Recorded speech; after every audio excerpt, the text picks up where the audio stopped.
বাংলাদেশের জনগণের কাছে একটা কথা বলতাম চাই, সরকারি সার্ভিস এগুন করে বুঝছেন নি, এগুন উদ্যোগের 20 থেকে 25,000 টাকা বেতন পায়। হালার থালা হলে কিছু কিছু সরকারি সার্ভিস যেগুন আছে কিছু কিছু গিয়া 3 ভাগের বর্তমানে 2 ভাগে দেখলাম 5 তালা বাই করি এলায় 10 তালা বাই করি এলার হিন্দি জায়গা লই বই থাকে, হিন্দি জায়গা লই বই থাকে। হালার থালা গেলে 20,000 25,000 টাকা দিই জায়গা কেন্দ্রে লয়।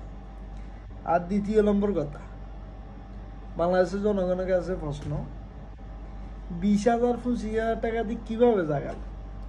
হালার থালাটা উমান শহর বই থাকি এর কাম করি প্রতি মাসে 30-40-50,000 টাকা কামাই,